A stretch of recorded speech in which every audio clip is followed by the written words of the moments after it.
Hello, my name is Tushar Kumar and my SAP ID is 60001190055. Today I'll be performing the third DLIC experiment where I'll be implementing an integrator with the help of an op-amp. So let's dive into it.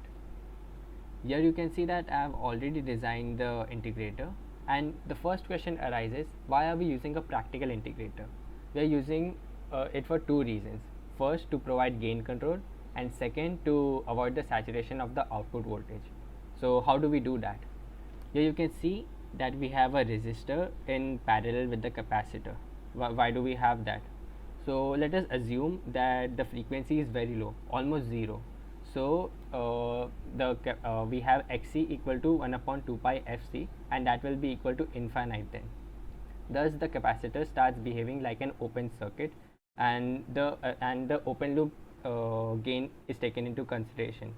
And we know that whenever the open loop gain is taken into consideration, even a very low amount of input offset voltage drives the op amp into saturation, and that is definitely not what we want. So having a resistor in parallel with the capacitor helps provide constant gain whenever the capacitor starts behaving like an open circuit. So let us first give a sine input to our integrator. We'll do that by going here, sine option. Our DC offset will be 0. Amplitude, let's take it as 1 volt, and frequency will be taking it as 1 kilohertz for now, and later we'll try out several different frequencies. Let's run it now. Okay, so the stop time, let us say 10 milliseconds. Great. Let's put the probe here.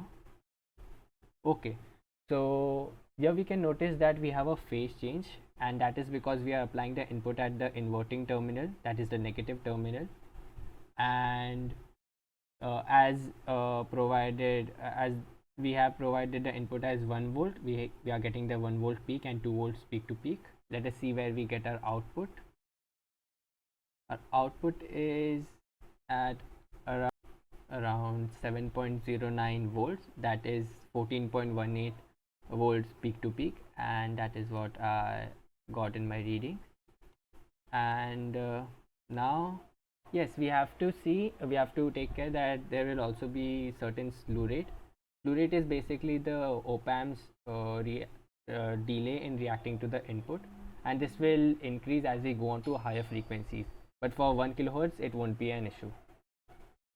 So let us check a different frequency. We'll take it as 5 kilohertz. We'll run it. Okay, here we can see that we have a delay, and that is because the capacitor takes some time to charge up. And yeah, we can see the response here. Now let us try 10 kilohertz. We'll be taking 10 kilohertz.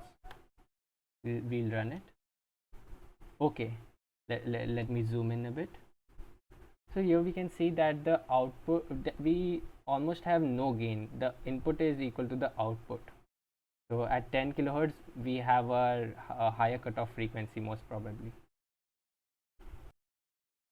Let us now look at the frequency response, and first I'll get rid of this. Okay, then in edit simulation command, we wanted AC analysis, decade, number of points per decade 500, start frequency will be 1, stop frequency will be 100k. Okay, let's run it.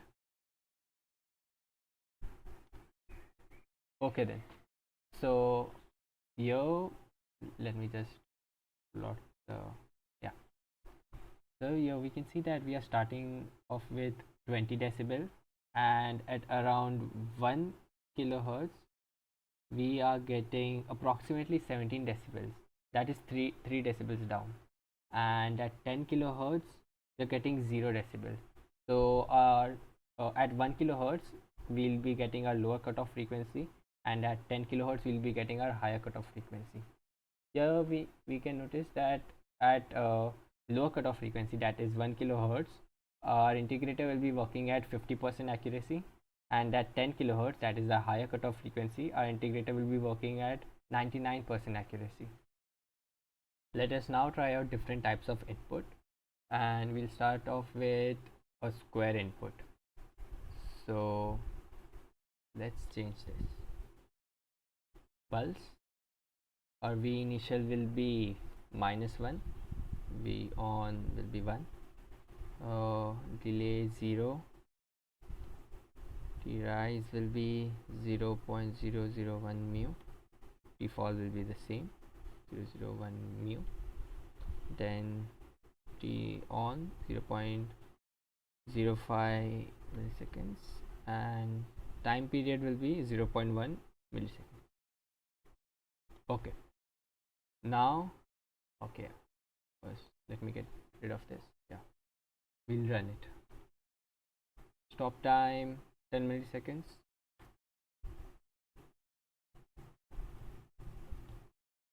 Okay, we can see that we are getting a square input and a triangular output. Here we can see that the capacitor takes some time to charge up. Let me zoom here. Okay, here as we go on to the as we go ahead in time, the output becomes crisper.